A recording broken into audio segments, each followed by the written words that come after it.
Welcome back. If you were here before, we haven't done one of these videos in a long time or a series or anything. And I know a lot of people have been asking me, well, why? Why haven't you done anything? Or at least I'm getting feedback like this. And it's a long story, and I'm not going to get into it today. I'll probably get into it along the way. But today, on Beyond the Veil, which means the idea of the podcast are there's a veil that hides from us the reality of what is. Okay, and it's a real interesting thing because the Apostle Paul says we see in a mirror dimly or darkly. The word for dimly or darkly is the word enigma. We get the word enigma.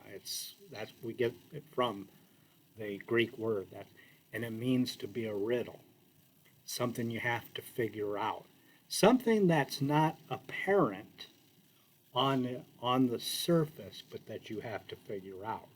So we're going to be talking about knowledge and figuring out things, and we're going to answer three important questions through the series. The first one is, who is God? He's kind of an enigma. Now, I know many of you are going to say, well, we got the Bible, it tells us this, and we got this and that. But let me ask you on the Bible. We all have the Bible. Why then, if the Bible alone figures the riddle out, why do we have so many denominations? Why do we have such division in the body of Christ? And it comes down to the fact we don't really understand what it means to know, and we really don't understand reality. So we're going to be talking today and maybe the next time about some terms: reality, awareness, consciousness, trust, and faith. And we're going to talk about them in relationship to the tree of knowledge and the tree of life. Because we know things changed when Adam and Eve ate from the tree of knowledge. We know something happened. And that happening, what happened, became now knowing God. And there's two ways to know something: experientially and propositionally. So the understanding relationally or experientially is the idea of being one with something. And as we get to the concept of consciousness, we're going to find out where that comes in. But anyways, so the idea is we went from a state where we experienced or we were aware of a totally different way after we ate from the tree of knowledge and our eyes were opened. So we're going to get into that a little bit. Well, the first word, and then we're going to answer after we talk about who God is or who he might be. And remember, God's infinite. I don't know about you, but I know I'm not infinite. My ability to perceive and understand things is vastly limited. For me to think and tell other people, I have it all figured out, I know God in the sense of completeness of knowing him, it's asinine. Because how can the finite know the infinite in its completeness? We can't. But that doesn't mean God doesn't give us an understanding of who he is. And we're going to talk about that. Because one of the big things that have been coming up in the small groups that I've been a part of is, who is God? Who do you say God is? I had a friend who mentored me a long, long time ago. And when he would start to talk to people, he would ask them, tell me about your God. What's your God like? Describe. And they'd think about it and they'd start to say, well, he's this, he's that, and he's every other thing and all of that. And at the end of them explaining who God is, he would ask a very simple question: do you love this God? And the people would scratch his head, and some of you have heard this story before, but it bears repeating. They would scratch their heads and say, I never really thought about it. Well, you just described God as ABC, and I won't fill in the ABCs. If you met a person with the attributes of ABC, would you be drawn to them? Would you love them? No, I'd stay as far away from them as possible. See, knowing God as he intended us to know him and as he's presented himself in the Son is completely different than knowing God through propositions alone. It's an experiential thing that has propositions attached to it. It's an experiential and a relationship more than anything else. We have a relationship to what we think we know, and those relationships to what we think we know become very concrete, and it's hard for us to break away from them. So we tend to look at the world based upon assumptions or conclusions that we've made about reality, about God, and all of this. So we're going to get into that a little bit and how we start up here, and by the time we get down to here, what is the thing that the scripture says pleases God? Is it that we know a lot about him, a lot of history? We can give a shoe size, Jesus' shoe size, if that was possible. Would that be what impresses God? No, it's faith. And faith is required when you can't completely know something, when you have to figure out the riddle, the enigma of who God is. Faith becomes very important. And before you get to faith, you've got to trust in who God is. Well, what my friend would get people to see is once they told him what they thought who God was, they would say, well, I can't love this person. If I met a person with these attributes, I'd stay away from them. So they couldn't love the God that they were explaining that they believed he was. He would say, can you trust that God? No, he's untrustworthy. Could you have faith in that God? No, I couldn't have faith in this guy. I'd be like a guy that, let's say, is standing over you all the time. Let's say there's a guy standing over you all the time looking to see if you screwed up. Man, I'm just waiting. And as soon as you did something wrong, sin, whatever you want to call it, that he didn't like, he fires you or demotes you or beats you. Would you love that person? Could you trust that person? Could you have faith in that person? No, you couldn't. You would need to be commanded to love that person. You wouldn't naturally love them. You would be commanded. So you would get into a place where you love me, and if you don't, bad news for you. See how crazy some of our concepts about reality, who God is, who we are, and who Satan is. It's really muddled. And I would submit to you, it's actually been muddled by the one who got us to eat from the tree of knowledge. Because he's the one that's chaotic. He's the one that's disordered. And he's creating disorder.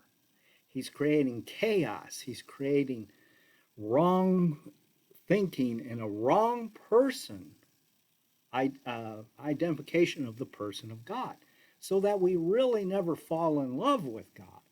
We're just all constantly there worried to death that, man, we're not going to make it. I stole pencils from work again today, or whatever it is. And as we're going to see as we start to get into this about the nature of God, we're going to see all the attributes of God follow his nature. And if you take one of the attributes, let's just say righteousness, you just take, which is an attribute of God, but it's not his nature. Let's just say you take righteousness and you make it the focus. What you've done is you've created an idol that God's nature has to fit into. So if you see somebody breaking the law and they don't get punished, you get all upset. Why do you get upset? Because they're violating your God. your idol, which is righteousness. And we could go on, but let's get into some of the things that we're going to talk about.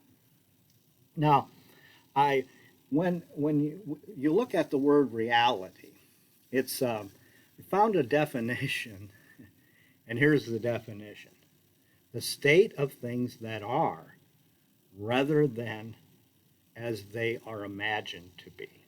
Okay. Now this is a really interesting thing because there was a song out, I Can Only Imagine, in which the guy who's singing admits he doesn't know what it's like to be in heaven. He can only imagine. See, that reality of the existence of heaven and even God in the heavenlies is something we have to imagine. It's not something that we know experientially and relationally because we're not there. We're not in that place yet. So this becomes a real problem. So what do people do? Well, they can't live in the world, what they believe is the real world, and the word reality comes from real estate, the idea of land. So it's something firm. But as the definition says, we imagine what it might be because of our limited ability to actually know. I didn't put the word up know, but it's a really interesting word. And we'll probably talk about it the next time because the Hebrew word is very insightful as to what is going on here. Now, so reality is something that's apart from us.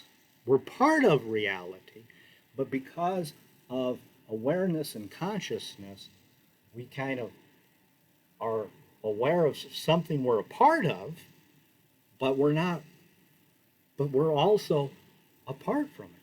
And this is really important when we start to understand who God is. So God creates something apart from himself. The question is, why would he do that? If he's God and he's self-sustained and he really doesn't need anything, why does he create something apart from himself? You see where this gets into, all of this starts to become, so there's this reality, who God is, who our neighbors are and everything, the way the world works and that. But there's this reality, but I'm very limited in how I can see that reality. I'll use this as an example. I drew up here a picture of a model of an atom. And this is an old model, but everybody's familiar with this. And what you have in this model is you have a nucleus where there's protons and neutrons in the nucleus, if you remember any of your physics or science. And then you have these electrons that they say orbit around it, kind of like the sun and the earth. This is why it was a very popular model, because what it did is it said, we're familiar with the solar system. Oh, atoms are like that. So there's this nucleus and proton in the center of the atom, and these electrons revolve around it. And that worked pretty well, and it's easy to identify with, and it's easy to understand. But this isn't how an atom works at all. Really, the way an atom works is you do have particles, but they're like a screen, a fuzzy screen. And this happens so quickly you can't see it. But it happens, and all of a sudden, boop, boop. So the electron is here, then it's here. And this goes so fast that it's not orbiting, because this is the quantum paradox, or the thing that drove them crazy. If you have a solar system, like we can chart out mathematically where the Earth is going to be 600 years from now in its orbit around the sun.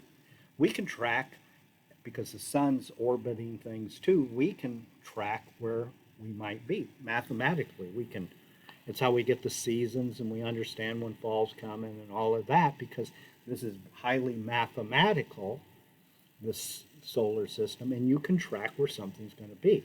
Problem is with the atom, it's truly revolving around like that, and it's a solar system, we can track where these electrons are going to be at any time.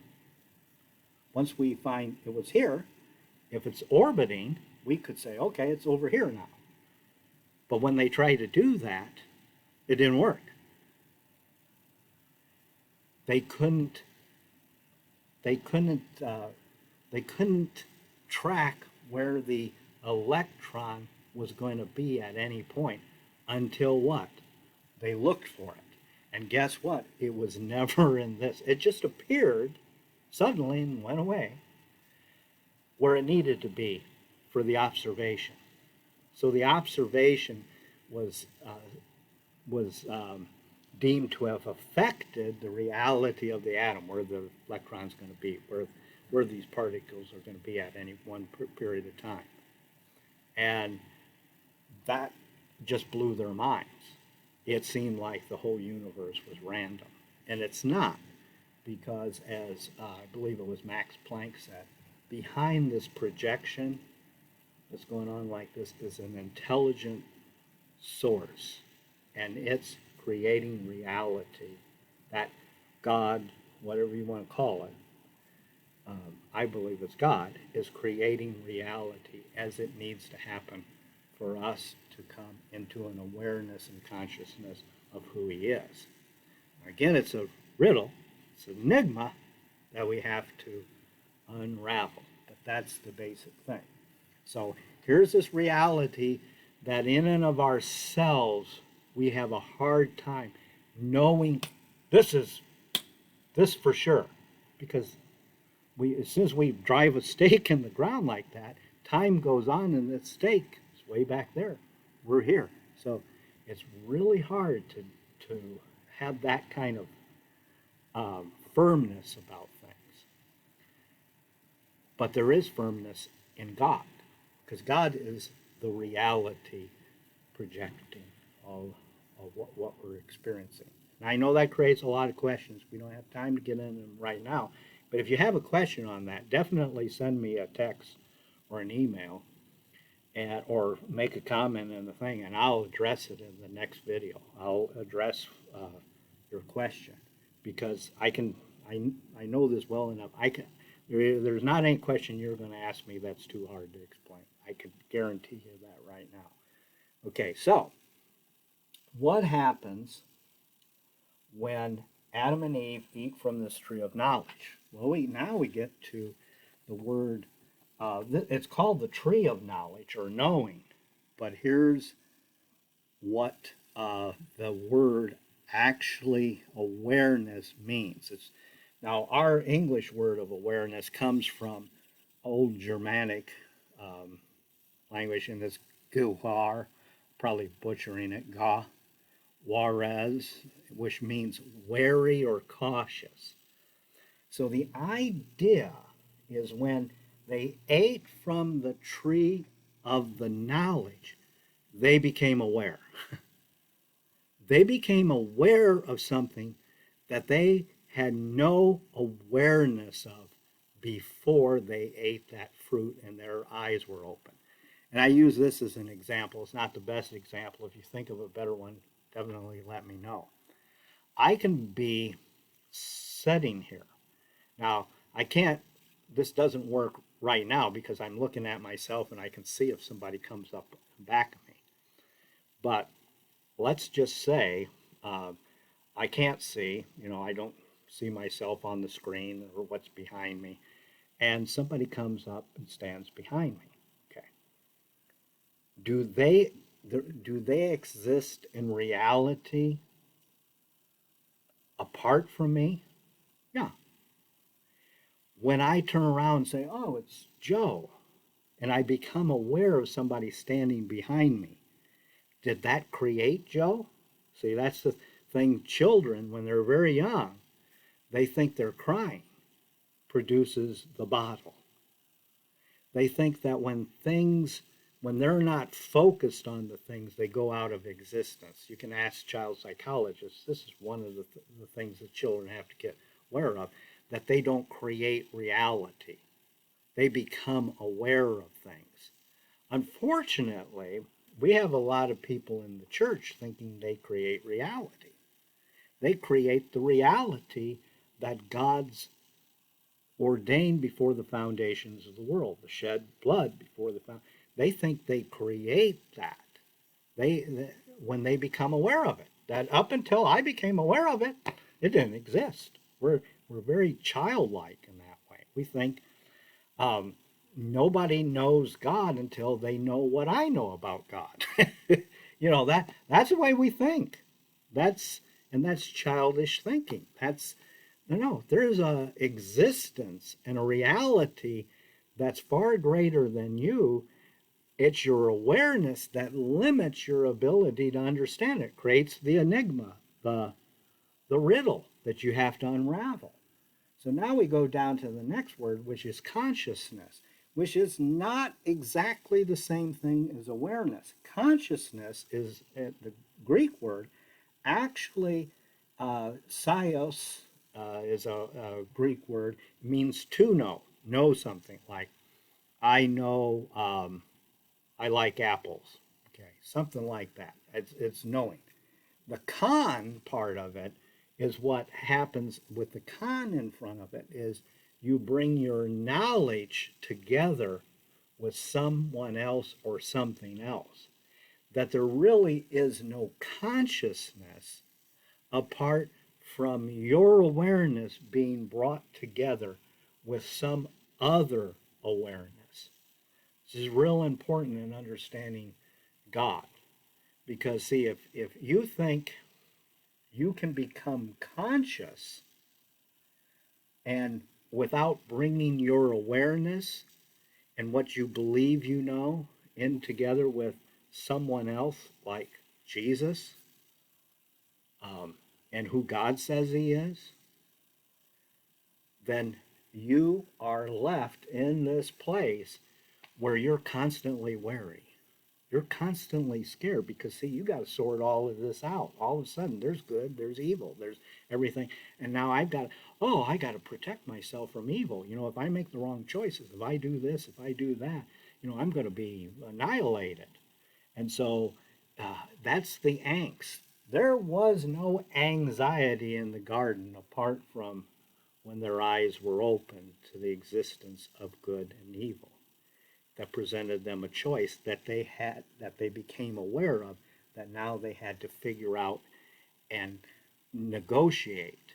But to negotiate this without bringing it together with a greater awareness, God, you you have you have no ability to live peacefully and without anxiety. You just don't.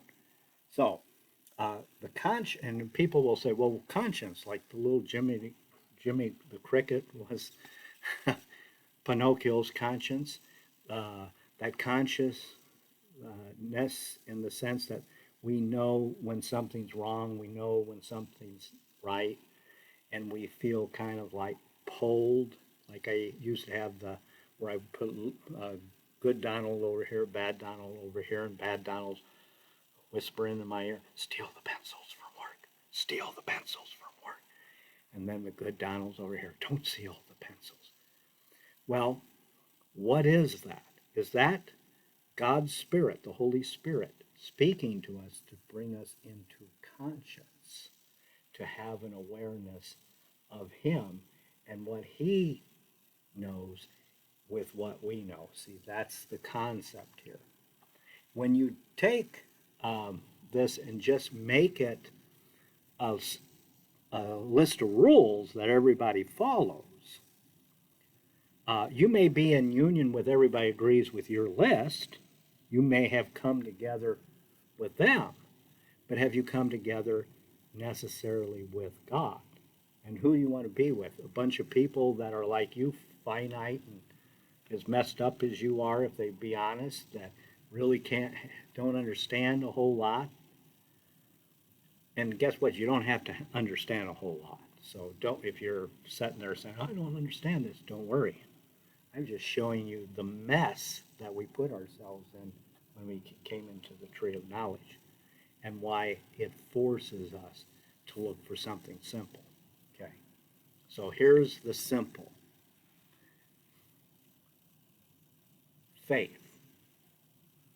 So if God says, I am love, in fact, the only thing that in the scripture that says what God is, he acts out of righteousness. He acts righteous, holy, consistent, all of these attributes of God, but they're attributes that stem from his nature, his essence. And the only thing that says God is, or his essence is what? Love. So, when we start to talk about who is God, we have to look at, because we get to choose who God is, who we say God is. Satan got a chance to choose who God was, and he basically looked at God and said, "This guy wants to be worshipped. He thinks he's better than me, and I'm not going to allow that to happen. I'm going to rise above him." See, he made a choice of who God was. Now, was his choice and who he said God was that the reality of who God was? No, I don't believe so. But what he did up here through this tree is put you in a place, put all of us in a place where we're taught certain things, and there's certain customs and all of this, and it's all aimed at one thing: discrediting God, getting us to think God's something he's not. Because that's Satan is the destroyer. The first thing he tries to destroy is the image of God. In fact, when God created man in his image, he then turned and he says, I'm going to destroy the image of God in man. And we won't get into it, but that's when the fallen angels, it says in Genesis, mated with the daughters of men and created Nephilim, giants, and things like that. What was he doing?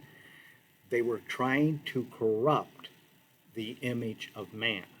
And that's where you get all these like half goat people, half all of these things that you see in mythology, which is demonic. It's actually the way the world.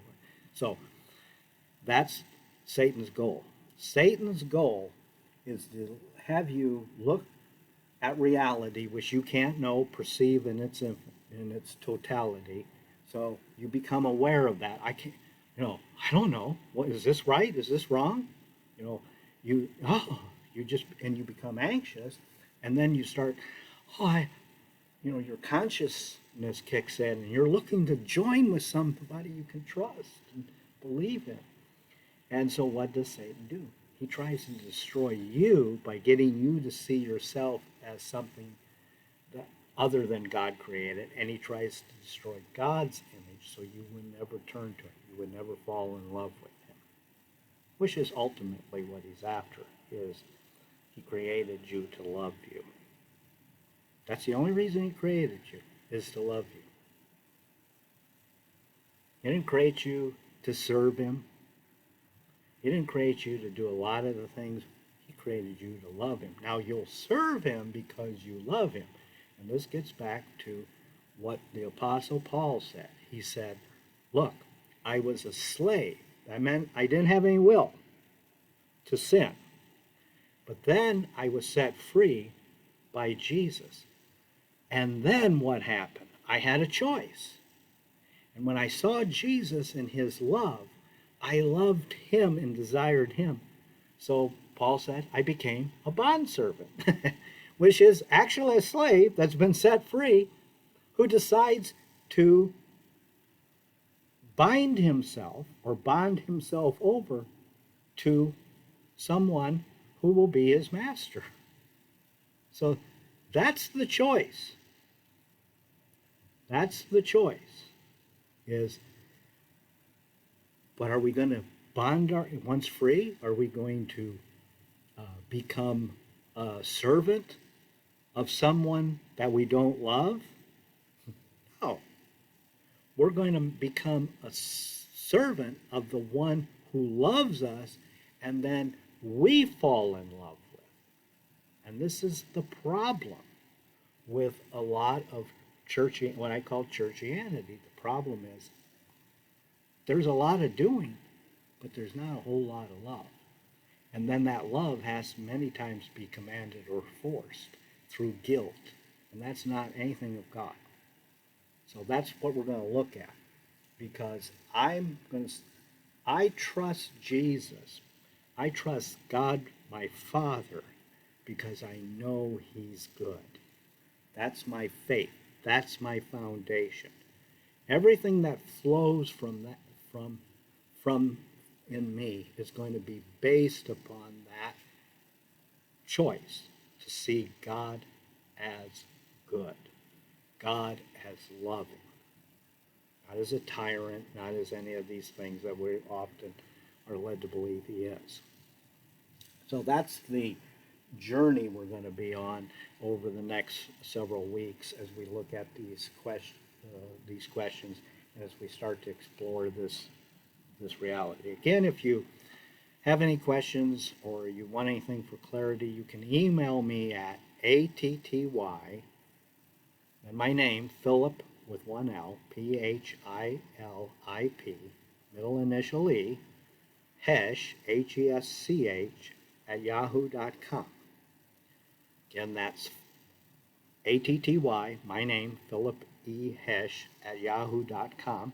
Or you can leave a comment or a question in the feed below the video. You can do that too.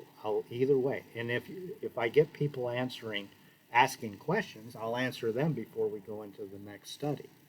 But that's the way we're going to approach this. You can email me. You can put them in the thing, in the comments, and we can go from there. So until we meet again, shalom, and may all of us see God, the reality of who God is, His love, in the next weeks, and may that be our experience, to see God in all things, even things we're not too happy about, that He's doing this all for our good because He loves us as little children. Till then, bye.